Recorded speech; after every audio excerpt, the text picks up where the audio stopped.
Waouh, les petits angoissés! Aujourd'hui, on part pour le Liban. C'est parti! Le bon père est mort! Le bon père est mort! La nouvelle se répand comme une traînée de poudre selon l'expression consacrée, dans Anaya, un petit village du Liban. Quel est ce bon père? Simplement Youssel Maklouf, prêtre maronite, connu en religion sous le nom de Père Charbel. Alors le bon père Charbel est mort? Quelle tristesse! Quel âge avait-il? 78 ans, il ne faut pas espérer de miracle. Dieu l'aura certainement accueilli dans son paradis. C'est un signe qu'il ait choisi de le rappeler à lui dans la nuit de Noël.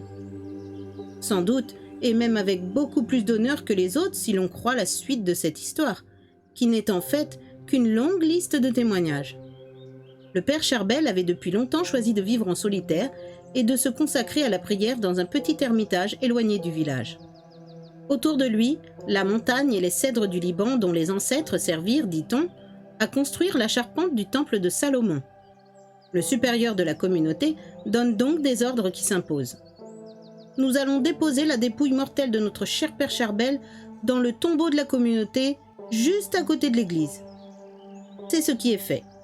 Le tombeau est une pièce en contrebas de la chaussée. Les moines ont soigneusement rassemblé sur les côtés les crânes des autres ossements. Restent des moines morts avant le père Charbel. On pose le corps de celui-ci sur une sorte de marche. Puis on referme la tombe et on obture l'entrée avec une grosse pierre que l'on recouvre de terre. Il ne reste plus qu'à le laisser en paix dans ce pourrissoir jusqu'à ce que la nature l'ait réduit à l'état de squelette. Dans les jours qui suivent, le préfet de la région, Cheikh Mahmoud Hemadeh, se voit contraint de réunir quelques hommes. Nous allons devoir faire une expédition du côté de la montagne et du monastère de Saint-Maron à Anaya. J'ai reçu des renseignements selon lesquels la troupe de bandits qui a dévalisé plusieurs voitures s'est réfugiée dans le secteur. Nous opérerons cette nuit de manière à les surprendre. Personne n'aurait eu l'idée de discuter les ordres du Cheikh Mahmoud Hemadeh. Les hommes qui vont faire partie de l'expédition punitive se préparent, en espérant que tout se passera bien. Quelques heures plus tard, ils se retrouvent sur leurs chevaux aux abords du monastère de Saint-Maron, progressant en silence pour surprendre les bandits qui pourraient traîner dans le secteur. « Chef, vous voyez cette lumière ? » ?»« Oui, ça vient du monastère. Je ne savais pas qu'ils avaient fait installer l'électricité. »« Mais non, ils s'éclairent toujours à la chandelle et avec des lampes à gaz. Mon cousin travaille pour eux. Il m'aurait certainement informé si les bons moines s'étaient équipés. » La petite troupe avance, contourne le monastère et se retrouve près de l'église. Le mur oriental du monastère est éclairé comme un plein jour. Mais qu'est-ce que c'est que cette lumière? On dirait qu'elle vient d'en face. C'est quoi cette espèce de petit bâtiment? C'est le tombeau où l'on dépose les moines à leur mort. C'est ça qui éclaire tout? Il faut demander au supérieur du monastère si par hasard les brigands n'auraient pas pu trouver refuge dans le tombeau. Le supérieur des maronites, le père Antoine El Mishimani, ne dissimule pas son étonnement devant cette histoire. Vous dites que vous avez vu de la lumière provenant du tombeau? Impossible. Tenez, venez d'ailleurs le constater par vous-même. Dès qu'on a fini de procéder à une fouille complète du monastère pour vérifier qu'aucun brigand ne s'y dissimulait, le père supérieur et le capitaine qui commande la troupe des militaires se retrouvent devant le tombeau. Pas la moindre lumière. Le père supérieur s'éclaire d'une lampe et fait constater que l'entrée de la tombe est hermétiquement close. Vous voyez? Tout est exactement comme nous l'avons laissé après l'ensevelissement du père Charbel. Et c'était quand? Il y a 2 mois. Vous constatez que rien n'a été remué. Dans les semaines qui suivent, le père El Mishimani a pourtant l'occasion de constater lui-même l'existence de cette mystérieuse lumière qui émane du tombeau.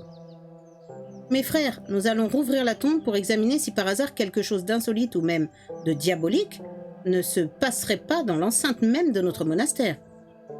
Une fois la tombe ouverte, on constate que les pluies qui se sont abattues récemment dans la région ont semé un beau désordre dans le caveau.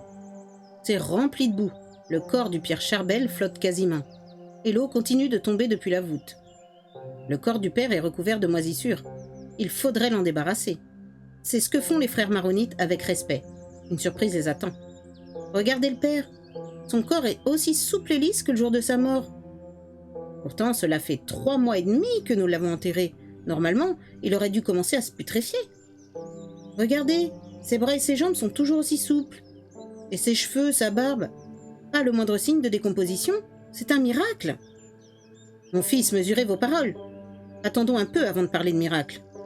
Mais regardez, mon père, on dirait que du sang coule du côté droit du père, comme celui de notre Seigneur Jésus quand il est mort sur la croix. Du coup, les bons pères tombent à genoux dans la boue pour une prière fervente. Le père El Mishimani a décidé de ne pas refermer la tombe aux vertus étranges. Chaque jour, il vient désormais constater l'état de la dépouille mortelle du père Charbel. Toujours la même fraîcheur et la même souplesse. Et toujours ce suintement sanguinolent. Il faut avertir notre évêque. Le suintement sanguinolent devient si abondant qu'il faut changer les vêtements du père Charbel, 3 fois par jour. Que signifie ce saignement inexplicable? Le père El Mishimani décide alors de prendre une mesure logique. Il demande l'aide d'un embaumeur. Et celui-ci, non sans une certaine appréhension, porte un coup de bistouri impie dans le corps que toute la région considère désormais comme sacré. Il informe le père supérieur du résultat de son travail. « J'ai prélevé tous les organes internes du père, mais le suintement continue. » Bon, nous allons procéder autrement. Je vais faire déposer le corps du père Charbel sur la terrasse du couvent. Quelques mois au soleil vont sans doute le momifier. Et je doute qu'il reste alors assez de liquide dans son pauvre corps pour alimenter le moindre suintement. Mais toutes ces manipulations restent sans effet. En 1921, soit 23 ans après sa mort, le père Charbel continue à fournir aux fidèles croyants la même quantité de sueur sanguinolente. Les médecins qui l'examinent encore constatent qu'il semble transpirer comme tout un chacun. En 1927, on décide de donner le repos à la Sainte Dépouille. Nous allons l'installer dans un cercueil de bois recouvert de zinc. À ses côtés, nous déposerons un cylindre de zinc dans lequel sera glissé un rapport de tous les faits constatés. C'est le professeur Jouffroy de la faculté de médecine de Beyrouth qui rédigera ce document.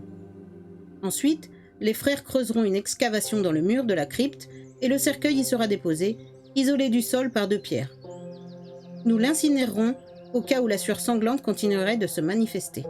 Et nous refermerons cette nouvelle tombe hermétiquement. Ces instructions sont suivies à la lettre. Le mur qui bouche la tombe fait 1,50 m d'épaisseur. Désormais, nul n'est plus admis à s'émerveiller devant la sainte sueur jusqu'en 1950. Comme d'habitude, un groupe de pèlerins se presse devant le mur derrière lequel le père Charbel repose depuis 52 ans. Regardez, on dirait que du liquide suinte du mur. On appelle en hâte le supérieur du couvent. Le père El Mishimani a depuis longtemps rejoint l'âme du père Charbel. Aujourd'hui, le supérieur est le père Younes, qui arrive en courant. On dirait un liquide rosé. J'espère qu'à l'intérieur, le cercueil est encore en bon état. Nous allons ouvrir la tombe pour constater ce qu'il en est. À l'intérieur, la situation est troublante. 52 ans après la mort du père Charbel, son cercueil continue à laisser couler un liquide qui ressemble à du sang. On ouvre ce cercueil et on procède à l'état des lieux. La sueur continue à couler. Les vêtements du père sont en partie pourris. Le fond du cercueil, en bois, est lui aussi pourri.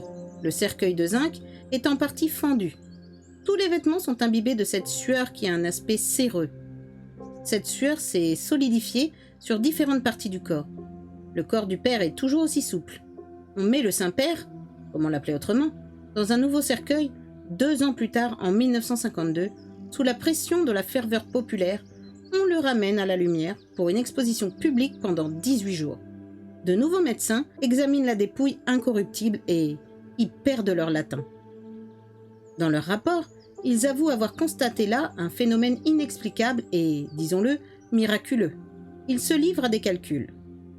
En supposant que la dépouille du père Charbel ne produise qu'un seul gramme de sueur par jour, en comptant le nombre de jours depuis sa mort, etc., ils arrivent à calculer que le père Charbel aurait au minimum produit près de 20 kilos de sueur depuis sa mort.